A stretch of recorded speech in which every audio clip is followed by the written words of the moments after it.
The history of this Indiana city is rooted in the river it sits on and how it's had to evolve with industry past and present.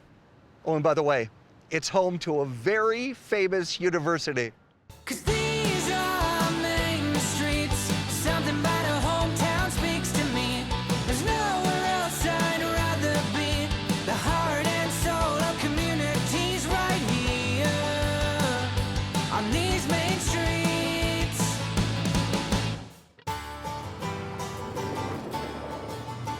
South Bend, Indiana is on the St. Joseph River. Its name comes from its location on the southernmost bend of this river. The earliest residents were the Miami and Potawatomi people, and because of easy access to the river, eventually became home to many fur traders. Established in 1865, South Bend saw quite the industrial boom. Studebaker, Oliver Chilled Plow, Singer sewing machine, just to name a few. And we can't forget to talk about the University of Notre Dame because it's always had such an influence on South Bend. 1963 saw quite a downturn because that's when Studebaker closed, but it turned around. Today, the population of South Bend is over 101,000 people, and the city is busy with new development and great things for tourists to do. I love softball. I love Studebaker. Come on. And I love South Bend. I am in the old Studebaker plant in downtown South Bend. The last car that rolled out of this building was in 1963. Manufacturing left this building, but the building still stands and it's on its way back. This is only 20% what's left of Studebaker. Because that's what this building was. Oh, yes. And with huge, deep roots to this community. Yes, I watched the building because I renovated the former Union Station on the other side of the tracks, and I was running out of room. And so I always watched this building because it was this looming beast overlooking the community. The Industrial Revolution's over, but that spirit that fueled it is still here. And so I bought the building to kind of dust that spirit off and bring it back to life. What I heard about this building was the fact that it was built with stuff that you couldn't bring to the ground. It was in such... Exactly. It was such a beast that they couldn't figure out how to effectively bring it down. What? So you could call this a slight fix-me-upper, okay? You could. You could. I am standing on the running board of a 1935 Studebaker that was built in this building, and it's still here. How great is that? This will probably either be a hotel or condos. Come back in 10 years, and if I'm successful, we'll both hopefully be retired or something then, right? And we'll go to the Manhattan Club. 10 years, I'm done, Lois, okay? This is Four Winds Field. This is new, that's all old. It's a mix. This is what I'm going to think of when I think of South Bend. This is called the Renaissance District, the old meeting the new, right downtown South Bend. It's like we're in a tiny little Wrigley Field right here. Yeah, absolutely. When we became a Cubs affiliate in 2015, our goal was let's kind of create that Wrigleyville feel, and we've been able to do it. It's a great venue. Our fan base here is phenomenal. In 2011, the team drew 112,000 people for the entire season. Just a couple years ago, we drew 354,000. So you can see the increase. As part of it, we built the First Source Bank Performance Center, indoor hitting facility. We built the Ivy at Berlin Place, the apartments. That was a $23 million project that we ended up doing with our owner. Food options here, what can people eat? Probably the number one thing is we bring our hot dogs in. It's the actual Fenway Frank. It's the same hot dog they do at the Red Sox. But the number 2 item is the Philly cheesesteak nachos. You said there's 3 games in the course of a year when you're not called the Cubs. Yes. Today is one of those days. It's an initiative minor league baseball started a couple years ago, Copa de Diversión, and what it is it's to try to integrate the Latin community to come more out to the ballpark. Today, our team name is Los Cabritos Maldichos, the Cursed Goat. As a Cubs affiliate, everybody knows the story about the Cursed Goat. The unique thing about this building, it was a synagogue that was built in 1901. What? And it had been empty about 20 years. We renovated it, and it's the most unique team store souvenir shop in all of sports. At the end of the day, we do what we do for the community. I mean, yes, I love baseball. I'm a diehard baseball guy, but really, we're in the memory making business. This is Studebaker. This is Swoop. And they're friends. They are friends. That's Yeah, ish, absolutely. I don't ever mess with the bird. I am on Main Street in downtown South Bend, and there are so many busy streets that there are a lot of main streets. But this is actually Main Street and a main street. We're in the Studebaker Museum. Does this cover every year they were built? Just about. We have the earliest known Studebaker horse-drawn vehicle, a buggy from 1857, all the way up to the very last Studebaker ever built. And your job here is? I am the archivist. Studebakers came here in 1849. The two eldest sons opened the H&C Studebaker blacksmith shop February 16th, 1852, right in downtown South Bend. They built a good wagon. Word got around, and by 1880s, Studebaker Brothers Manufacturing Company is the world's largest builder of horse-drawn equipment. This is the world's largest collection of presidential carriages in any one place. Yeah. So this is the actual carriage that took him to the theater that night. Late 19th century, they started experimenting with automobiles. Come 1920, they're convinced the automobile is here to stay, and Studebaker is building nothing but automobiles. The main plant, really the heartbeat, was right here in South Bend. This is the last car built in South Bend. December 20th, 1963. It was And what brought the end to Studebaker? just the harsh realities of the business marketplace. That is the prototype that never went into production. Oh, it never did? No. I want one. Well, you're gonna have to look hard, John. That's a... We're here on the weekend of the Concours, the car show. I love the fact that here is a Studebaker. Correct. And this is your car? Yes. Why do you have a Studebaker? My parents raised me on them. You know, it's an addiction. Is it? It is. We got another car, and then another one, and then another one. Awesome vehicle. Andy, the house. Yes, the Oliver Mansion. Oliver family was one of the first families of South Bend and made their money making plows. When the Olivers moved out, they handed the keys over to the Northern Indiana Historical Society and said, here you go. This house belonged to J.D. Oliver. The house was finished being built in 1897. Everything in the home is original, and it's placed where it was when we got the house. 38 rooms. Yeah, 38 rooms, 3 floors, and about 12 to 13,000 square feet. So 6 people lived here? Yeah, 6 people plus several staff. It's quite the house. It's Yeah. like- so for somebody who made farm equipment, Yes. the taste level's remarkable. That is the Gold Dome on the campus of the University of Notre Dame. This is the second most visited place in the state of Indiana. Can you name the first? Wisconsin's picture-perfect historic downtown Greendale isn't just a great backdrop for photos. It's the perfect place to find unique gifts, spend time with a friend, learn about the past, and enjoy the beautiful flowers. Ask anyone who's made memories here. We'll all tell you the same thing. You just gotta see Greendale. Being diagnosed with breast cancer changes everything, and it happens every single day.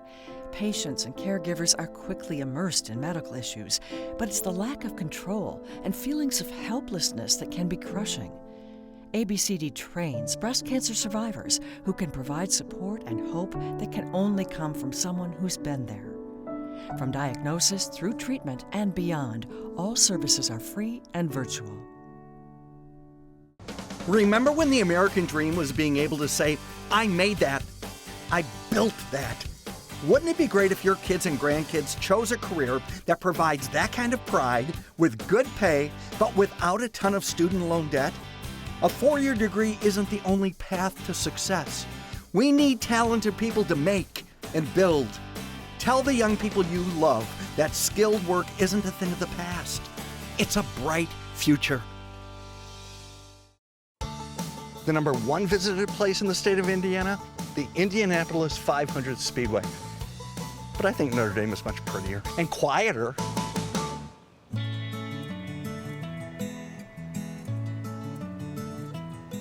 This is your work. Yes. Yeah. Yes. And it's on the campus where you work. Yes. Yes, in the Charles Hayes Sculpture Park here. how long Okay. you've been doing this sort of work? This sort of work, I've been actually teaching at Notre Dame since 1985. Inspiration, where's it come? And that's a great question. I'm just like other people. I'm influenced by media, the latest book I've read, or things like that. But also the environment. These pieces called Fern Temple have a lot to do with the environment and the way we are taking care of it. On campus, do you have any other pieces? I do. I have pieces in front of a dormitory and in front of Hesburgh Center for Peace Studies. It's called Cages of Soweto 10. It's showing its wear and tear. The sun and black don't go well together. Believe me, I know. We're still on campus, right, Father? Yes, we're in a great location here between the grotto and the community cemetery. How great that you have the space. Yeah, artists need space, especially sculptors, and especially large outdoor three-dimensional work. A lot of artists use sketchbooks. I do that too, but I also lay things out and to get a sense of composition. This is your friend, Father. Yes, it is. It is. Your relationship with the roundabouts, how did that happen with the city? They did the Smart Street Project, redoing all the streets in South Bend, the downtown area, and also putting in these 3 roundabouts. I'm really proud to have the opportunity to exhibit there. Material-wise, Father, you know you can go with lighter material? Yes. You realize that, right? Yes, my back realizes it too. The University of Notre Dame's band is the oldest continuously existing college band in the United States. When they played their first football game in 1887, the band had already been around for 41 years. That's amazing. We're at a place called Rohr's, right? Rohr's, which Jim is Rohr's. which is on campus It is. in a building called the Morrison.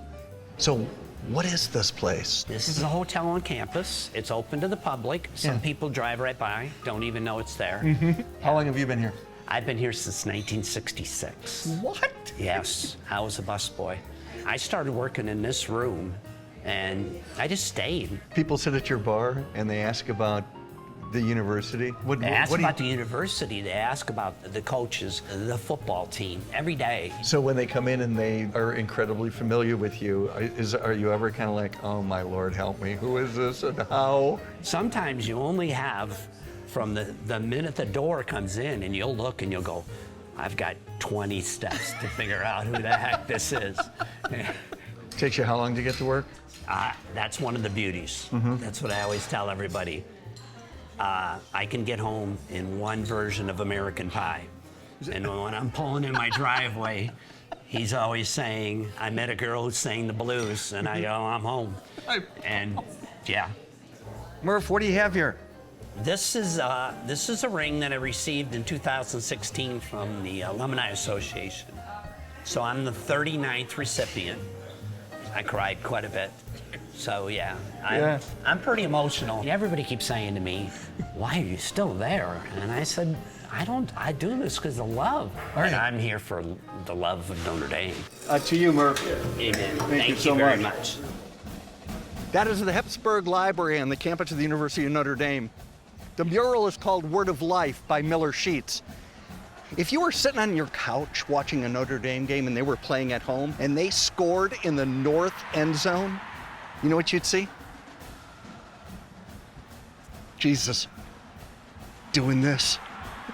That's the other name for that mural. Touchdown Jesus. In South Bend, there is a very famous race. Do you know what race I'm talking about?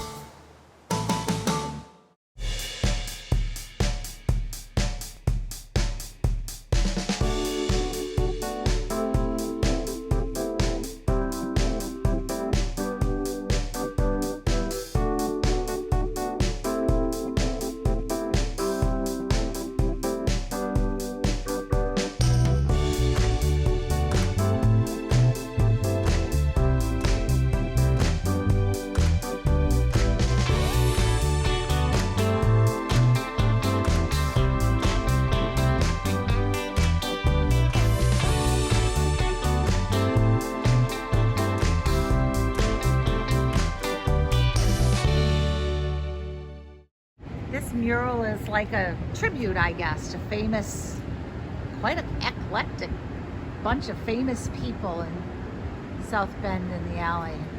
I don't know. Some of them are more famous than others. I know our show is called Main Streets.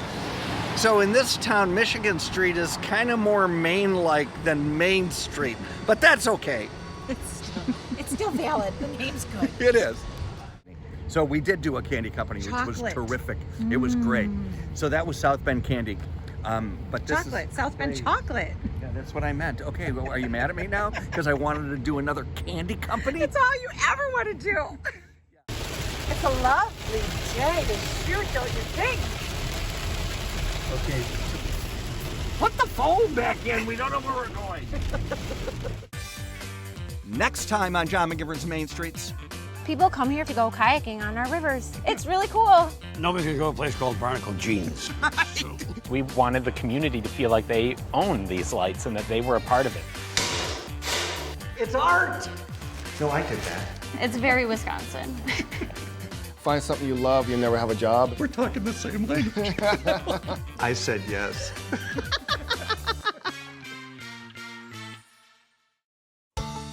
What's the famous race? It's not an auto race, it's not a horse race, it's not a foot race.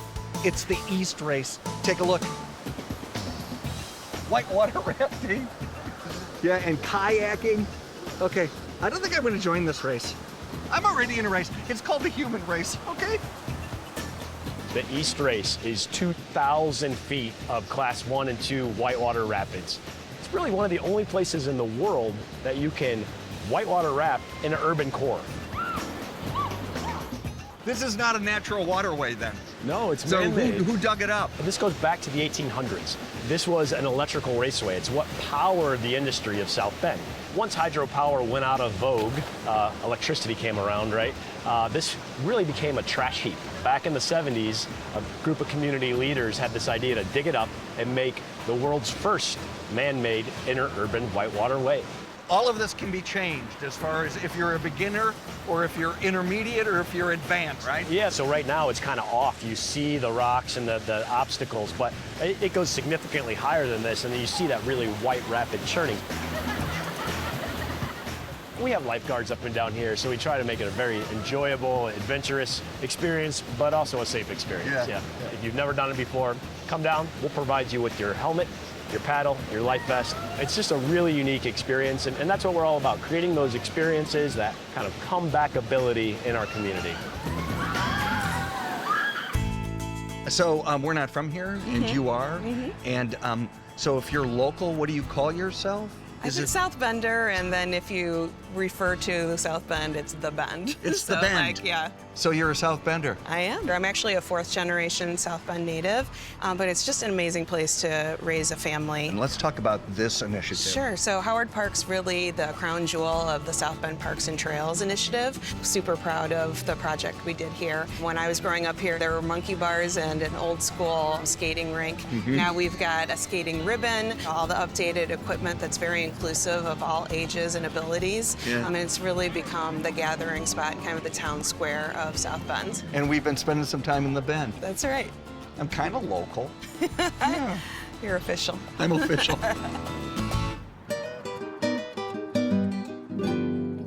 I've been looking forward to this story all week. It's called Oh Mama's on the Avenue. This is the owner, Jody. How did this happen? My husband grew up on a dairy farm. I love cheese. He said, I'm gonna buy you a cheese shop.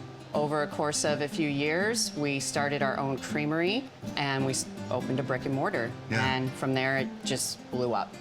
We recognize that you eat with your eyes first, but then your nose next, and then obviously, Yeah. But we're employing all the senses. In the end, it's really about my gut. Yes, in the end, it is about your gut. Are you hungry and right I now? Well, now I am. Gloves, hairnet, apron, ready to work. I'm ready to put you to work.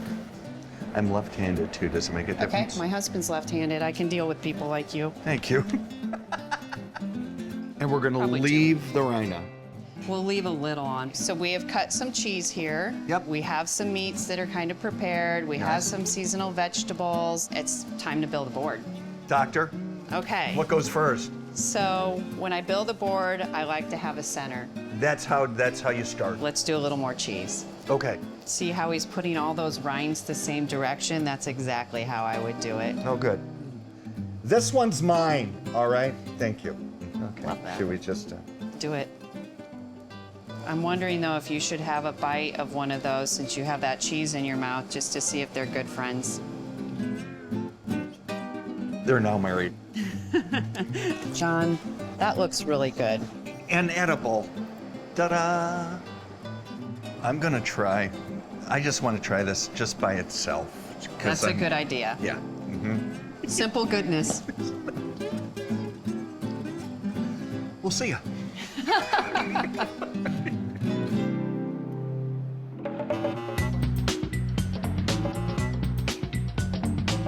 Let's talk about the history of the company. How long has it been here? 28 years. 28 years, and started by a family? Yes, yes. Chocolate goes to all 15 of our stores, as well as from East Coast to West Coast. Here we go. We're coming right here in the middle. Go ahead, Amber. I'm just gonna wait for this box to fill, okay? I'm taking this home.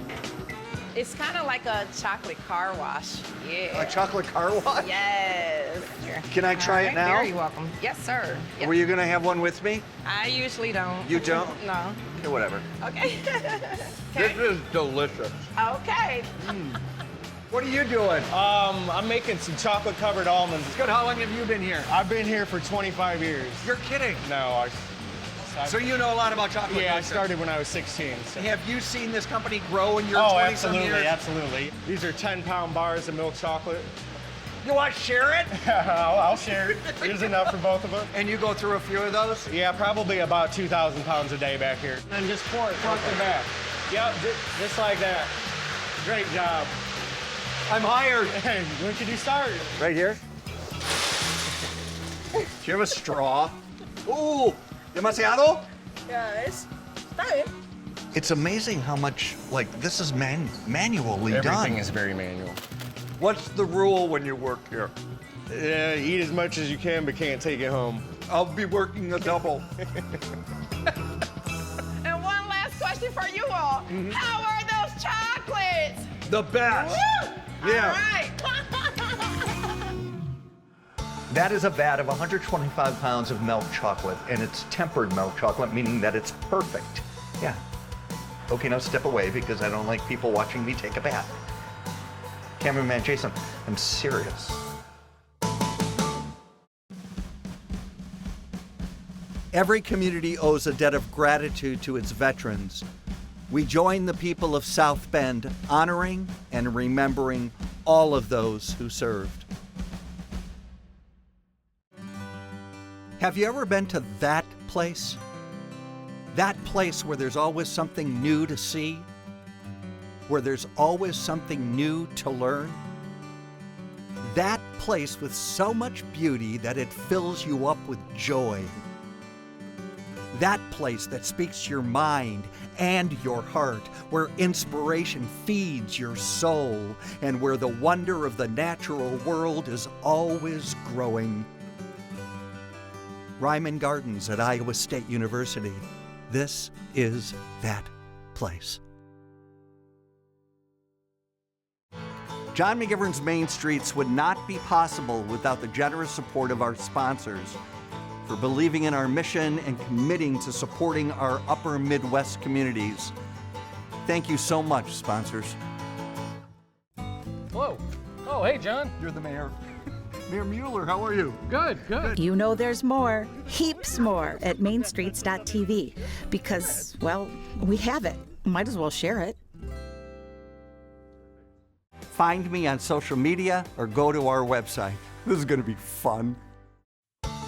I'm in front of the Westside Democratic Club. Okay, the story is not about politics. It's about Dyngus. Yeah, Dyngus.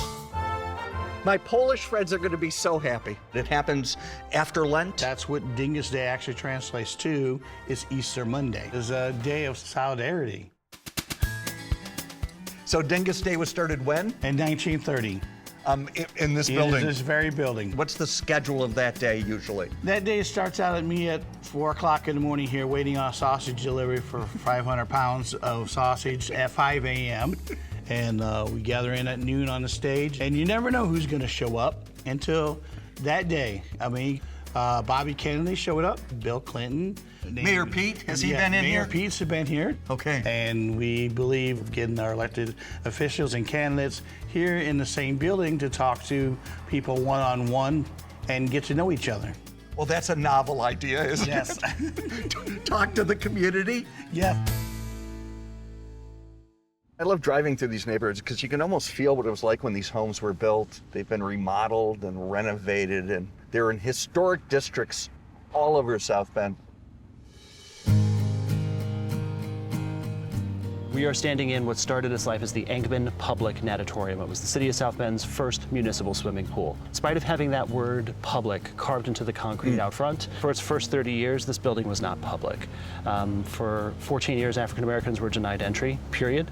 And then beginning in 1936, for another 14 years, it was segregated by day. And it's real important that the first part of the history of this building is shared, so, yeah. We tell the hard stories so that we can make change today. Yeah. I'm glad that South Bend has a space like this and that we use this space to address issues. Not every community has that. We use this space as a way of galvanizing our local issues and connecting them with state and national and international issues even. Yeah. And creating the kind of programming like film series, this ongoing and consistent community discussions. We've also served as a classroom space. So every university from Notre Dame to Goshen College to IUSB, the professors will hold some of their classes here. Where are we standing? What area are we in?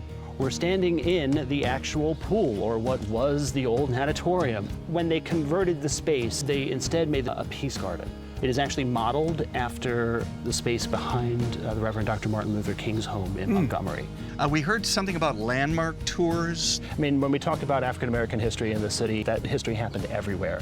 But we selected 17 sites to serve as representative examples. Visitors and tourists right now, can they pull up and come in and meet you guys? Like, what have you? What have you been? Will they There be will be like a smiling face here, no matter which one of us it is. So I showed up and George was there. Thank you. Can't top that.